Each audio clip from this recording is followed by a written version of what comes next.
Hello, fellow vapors, Vaping Newbie here, and I want to talk about something today that is getting a lot of conversation on Facebook. Stick around.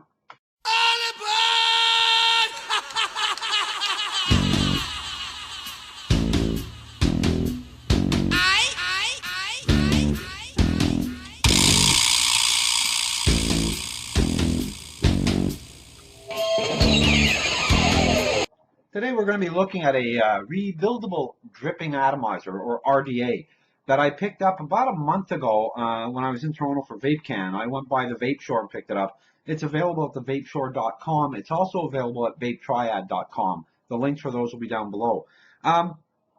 It is the Magma rebuildable atomizer by HCigar. And I'm not really a dripper. I'm more of a tank person with all my K funds and Russian 91s. But spurred on by my buddy Jason on Facebook, I thought, I'll give it a try. I've tried dripping in the past and I didn't like that. This changed my view of dripping. When you get it, it just comes in that little slide box. There you go. You have your atomizer. You have a little bag with some pre-wrapped silica and that blue-handled screwdriver. This comes in many different finishes. I have two. I bought this one, which is all stainless steel, obviously, and I bought the stainless steel and copper. When you look at it, it's a very attractive unit, I find. It's big for a dripper compared to the only other dripper I've owned, but they seem to be getting larger. It did come with this drip tip, but I'll be honest with you, I really don't use it. Although it does complete the look very nice. I find that they did a good job choosing the drip tip for that. But I bought myself a treat, so that's why I don't use that drip tip. The actual dripper itself is, to me, very attractive. You have that Magma logo on one side, and on the other side you have what I believe is pronounced Paragon. And then right in here you have that ring, which is the airflow adjustment ring. You can see there's several holes there. There are 3 different air hole sizes. It can be a single coil build. I use it as a dual coil build and works quite well. So we're going to take it apart and I'm going to show you all the positive and the one negative. So you simply remove the top cap, unscrews easily, and then you have the airflow adjustment ring. The airflow adjustment ring does not have any kind of resistance, and you're going to see why that becomes a pain a bit later. But there it is. We don't criticize the build, right, guys? There you go. It's a dual coil build. It comes in about 0.55 ohms.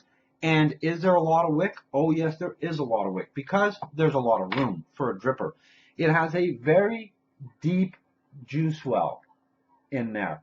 For an example, I put this blue screwdriver down the side, and you can see how far down that goes, and then you have a lot of surface area. Generally speaking, a dripping atomizer will hold 4, possibly 5 drops of juice. I've gone as high as 14 drops before it started leaking out the air holes. So that becomes very practical for dripping. It does hold a lot of juice. I liken it almost to a mini tank with the dripping capability. So it has a wee bit of both worlds in there, and that's one of the greatest positives of the dripping atomizer.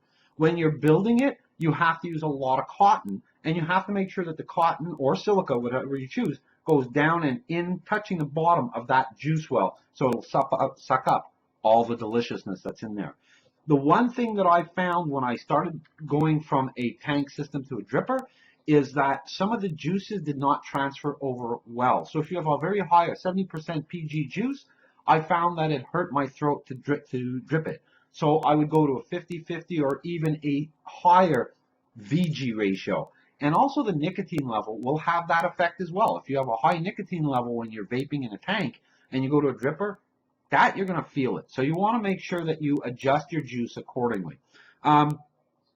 So before we put it all together, when you first get the coil going, when you first cotton it up, you get that wick there, you want to make sure that it is well saturated. It takes a few minutes for it to sink in. It'll go down to the bottom. It drips into that juice well, and it just sort of sits there, so you're not losing anything, folks. And this obviously had juice in it already, so I don't have to wait that long. And then you reassemble it, and now becomes the bane for me for this particular model. It is that air adjustment ring. It's the only, as I mentioned, the only negative is you have to line it up so that the holes are with each build or with each coil. And then you have to make sure that you hold that down to put on the top cap. And it will shift if you're not paying attention. That the air adjustment ring will shift and possibly block the airflow to one of your coils. Now that's it. That's the only negative that I found on this. You do have 3 separate sizes of air holes, and because if you want to do a single coil build, you simply adjust the ring to block off that other area. No problem, easy peasy. So this is my treat that I also picked up at Vape Shore. It's a Vicious Ant drip tip. I'm loving this. And I'm going to put this on to my Authentic Nemesis because I think which was a gift from my vaping newbie family members. Thank you very much. Again, I think it looks really neat, very tidy, not overly big. I have it in 18500 mode and a fresh battery, so let's give it a go.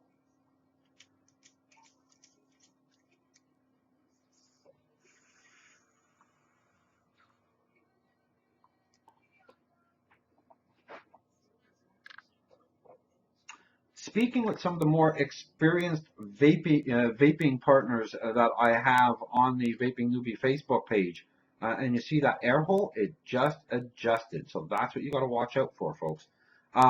Speaking to them, they mentioned that the Magma is not really a cloud type of tank, which actually suits me just fine. I'm not a cloud chaser by any stretch of the imagination.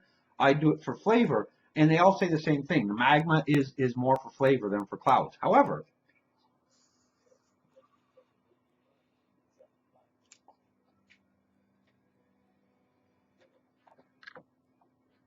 that's not bad either. Again, I mean, I joke around a lot with my buddy Ken about clouds, but it's not what I look for. I look for flavor, and the Magma comes out in spades. It really is a different flavor tank, atomizer, whatever you want to call it. Very good flavor to it.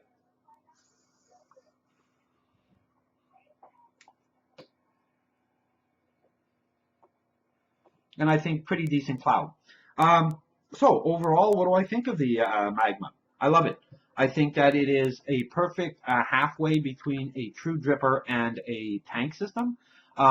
If you're just getting into building for the first time, can't go wrong. It's an easy build to do.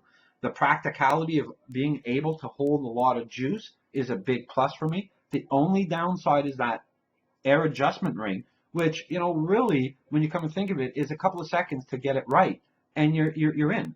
So it's not that big a deal. Do I recommend it? Oh, by far do I recommend this. I think that if you're considering getting into dripping, it's an excellent start. And again, vapeshore.com, vapetriad.com up here in Canada. I know Vape Triad does ship to the United States, so if you're one of my American cousins, you can still get it from vapetriad.com. It has, again, and I can't say this enough, the best of the both worlds. I think it's an attractive looking tank. There is not one negative really that jumps out other than that airflow ring, and that is not that big a deal. So that's it. That's the Magma clone by HCigar. I hope you enjoyed it. You know I like spending time with you. Stay healthy and happy vaping. Take care, folks.